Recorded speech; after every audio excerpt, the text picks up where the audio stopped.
Welcome to the Story Apothecary, a podcast filled with healing and medicinal stories. My name is Nana Tomova, and I'm a traditional storyteller and a pharmacist, and stories are medicines which I dispense. In this podcast, you'll find my prescriptions of stories for the body, mind, heart, soul, and for the earth. So I invite you to join me as we enter the healing world of stories together.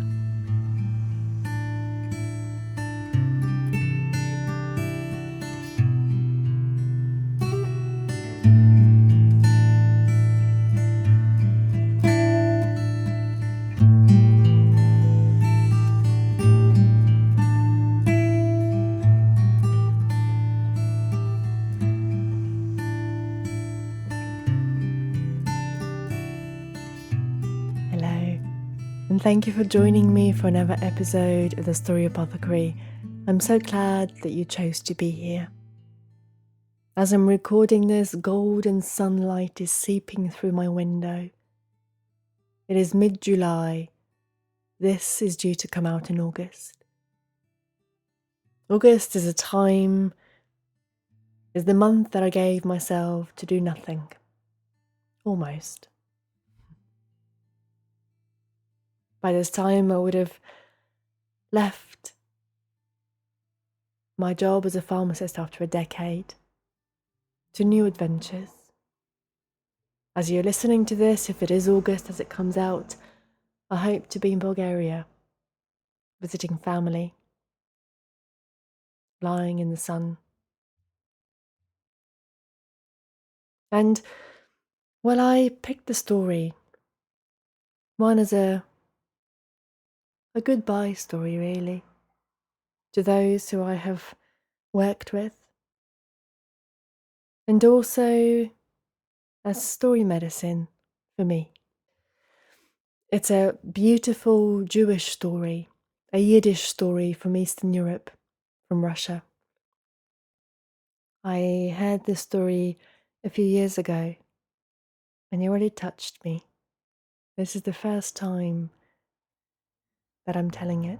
It's been on my mind for a few months. And I hope you'll enjoy it. It's about a tailor and a coat.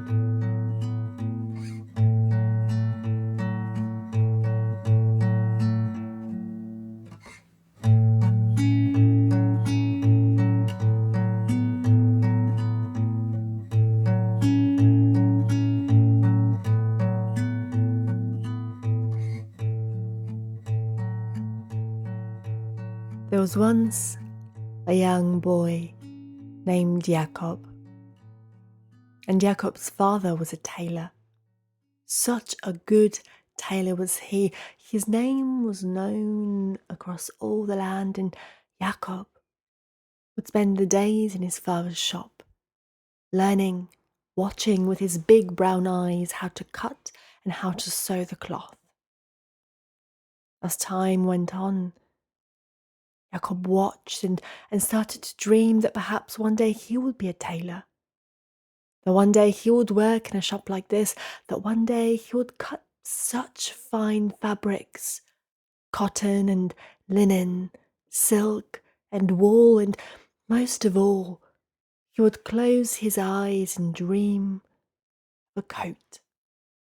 A coat that he could perhaps make for himself, a long coat that would keep him warm, made of wool. A dream that a boy had turned into a young man, still with that dream. As Jakob grew older, every year he had saved his coins earned from working hard in his father's shop. And then one day, when he has finally grown up after many years, he had enough money to buy the fabric he wanted. You see, even though Jakob's father was a fine tailor, the family didn't have enough money to buy such things as rich material for themselves. No, they were sewing for the rich people of the town. But when Jakob got his fabric, fine wool fabric, such a rich colour. It was velvety blue like the midnight sky, and he began to work on his coat so carefully, measuring twice, cutting once. He spent many nights measuring, cutting, sewing, pressing, until his coat, a fine coat it was finally complete. And what a coat it was when he put it on. It fit him perfectly, like a second skin. It was so warm and so comfortable. It was the proudest moment of his life. So happy was he with his accomplishment that he went and showed it to his father. Ah, Jakob, you have become a fine tailor, he told his son. Jakob loved his coat so dearly.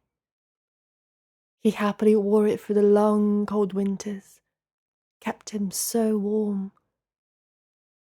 Years passed. Jakob's father passed. He was now a fine tailor. His father's shop was now his.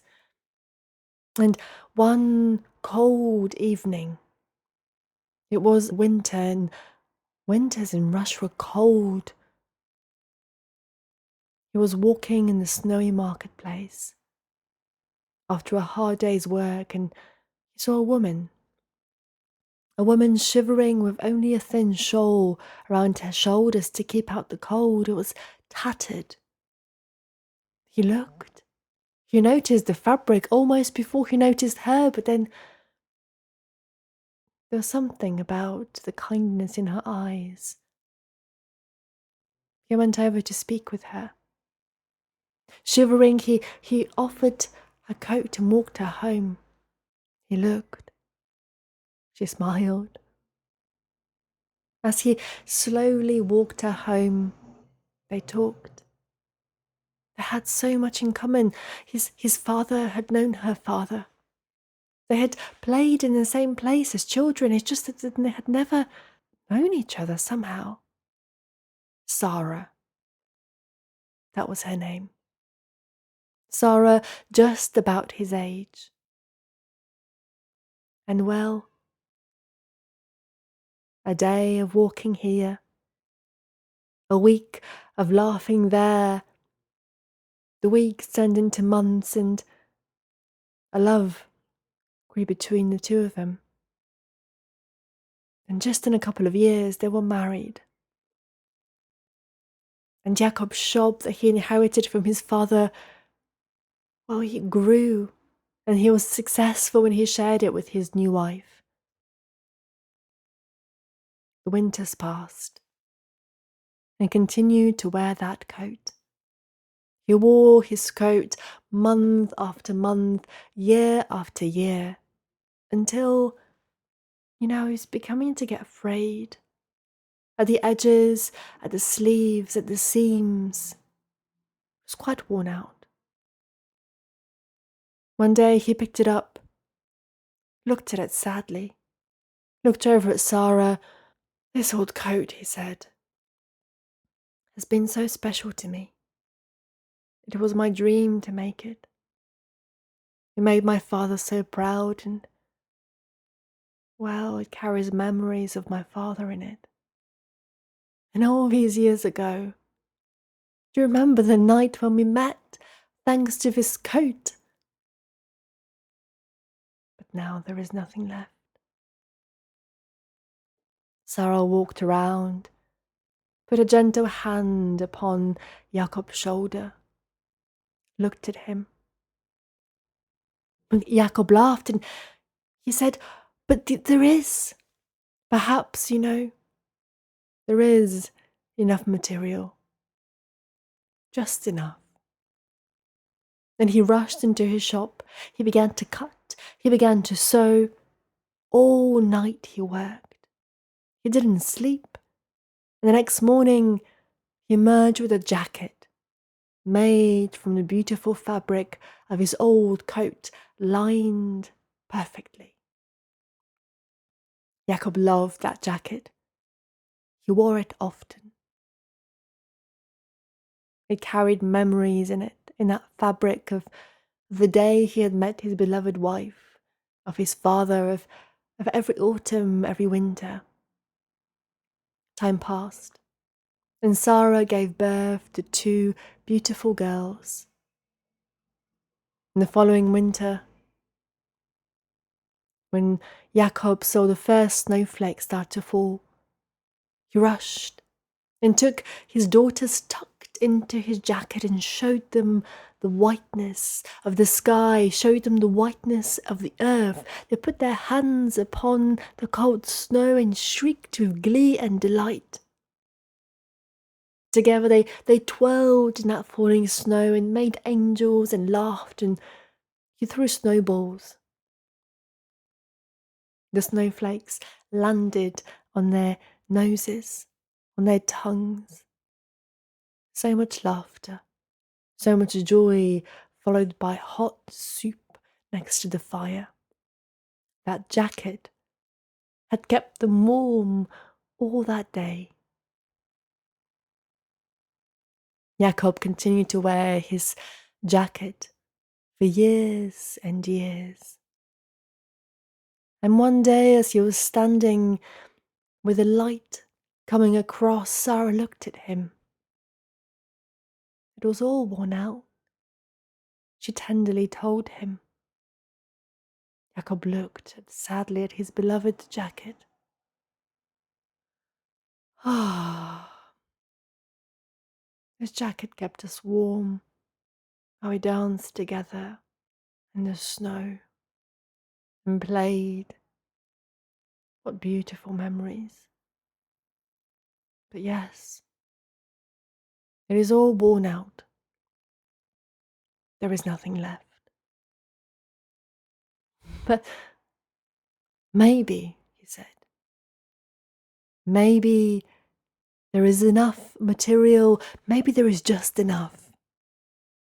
And again, like that evening many years ago, he rushed to the shop.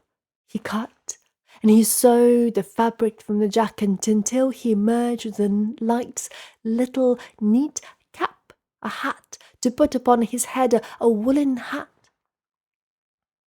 He looked so smart. His head would be warm. He was so proud to wear it. He wore it nearly every day. Apart from the days where it was too hot, of course, but to the marketplace and outside, and with Sarah next to his arm. How much he loved that hat. All the memories of fabric locked in. Years passed. Poverty hit the land. The money was not enough. They struggled to buy food, and well, fabric, clothes was not a priority when the bellies are hungry. They had very little, but they made do with what they had nonetheless. They never had anything sweet to eat, no stewed fruit, no pudding, no sweet pancakes, certainly no chocolate. The most he had beans, lentils, potatoes, cabbage, things that would fill up the belly. But one day, in the autumn, late summer, early autumn, while they were walking in the fields, across the hedges, near the woodlands, they came across a thicket of blackberries. They could almost smell them. The birds told them they were there with such deliciousness, juicy and sweet and plump. Oh, how their bellies grumbled and their mouths watered. Oh, if they could just make a pie, if they could just take them home to make a pie. But where would they take them? How would they carry them when they hadn't brought anything? Then Jacob remembered his hat, his cap, so he took it off, and the family filled that whole hat with blackberries. Beautiful, sweet, sweet like honey. They put some in a hat, they put some in their mouths. Sticky with warm blackberry juice and giggles coming, they walked home almost drunk on blackberries. Sarah welcomed them with laughter, and she baked that pie, and the whole family watched that oven as the house, the cottage was filled with the aromas of sweetness. Oh, how they shared that blackberry pie. It was the most delicious thing they had eaten in months. Nothing was wasted. Weeks turned into months, turned into years. Time passed, as time often does. Jakob's daughters grew up. His hat became threadbare. One day he looked and he thought, it is all worn out. There is nothing left. But then he looked. Perhaps, he said, perhaps there is just enough. And he rushed into his shop. He began to cut and he began to sew, and hours later he emerged with a little bow tie, just perfect. It fit around his neck perfectly. Made from that beautiful midnight blue wool fabric that he had bought with coin so long ago. Jakob wore his bow tie everywhere. He wore it to his daughter's wedding. He wore it when he met his first grandchild. Little fingers in a wise old palm. They fit just perfectly. One day, when Jakob's hair was grey, he returned home from the market. Sarah looked at his bow tie and gave him that look which he knew so well. I know, he said. It's all worn out. There is nothing left. Such sadness in his eyes. But as he looked at the bow tie, something glinted, a sparkle. But you know, perhaps there is just enough. So he rushed to his workshop. His rush now looked a bit slower. Stiff of limb, slow of pace. He cut. He sewed. He came out from his workshop with a button. That button he put on his trousers, and it fit just perfectly. Years passed. Jakob now, hair white like the snow that he had remembered so fondly, eyes full of memories, full of wisdom, full of love. His button that he had used every day, but it was all worn out. The wood that the fabric covered was showing. The button had a hole in it. Friction of fingers upon that fabric. He sat. There is nothing left. It is all gone. There is truly nothing left. A big tear rolled down his cheek. He went to bed that night with no dinner. He was too sad to eat. The next morning, Jakob refused to get out of bed. without his button, and all that it represented, he just couldn't face the day. What's the use, he would say. That cloth, that fabric, it's gone. It's been with me so many years. Now nothing. I've lost so much, so many memories. Gone. Sarah quietly, knowingly, lovingly left the house, went to visit their daughters who weren't so far away. She returned with the daughters with the grandchildren. The grandchildren, as they ran, they sat on their grandfather's lap and began to play, began to talk, to squeal, to laugh. Not today, darlings. I cannot play today. I'm too sad. Father, one of the daughters said, please tell us the story about the cloth. We used to love that story, and your grandchildren do not know the stories. Oh, but it is too sad, he said.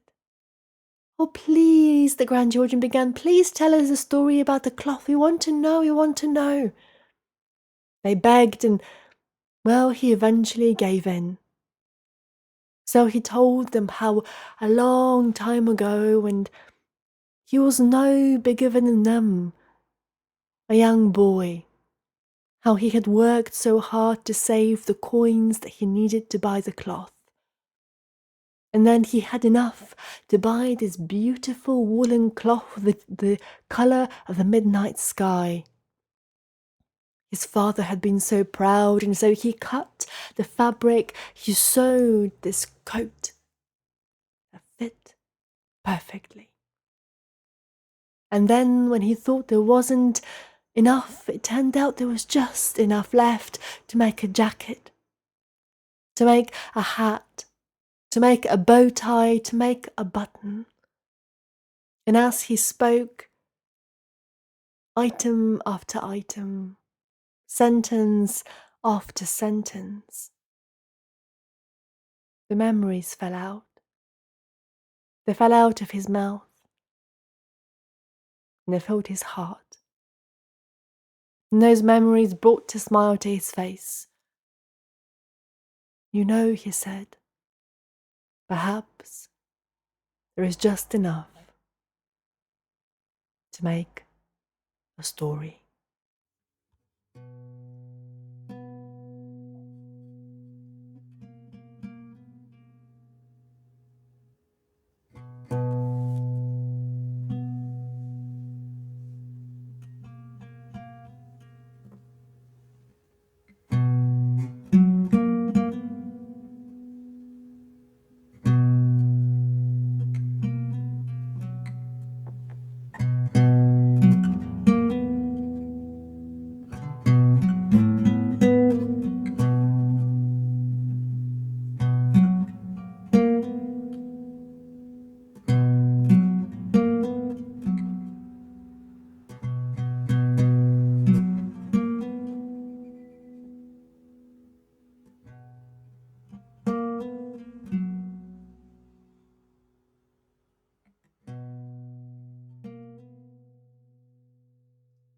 And so,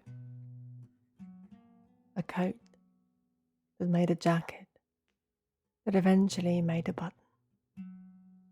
Nothing was lost. There was just enough. And maybe so it is with everything. As things finish, as things end, where it might be a job or a career, a relationship of any kind, there is just enough left of us in that, just enough material that we can be remembered by. And maybe there is just enough to make a story.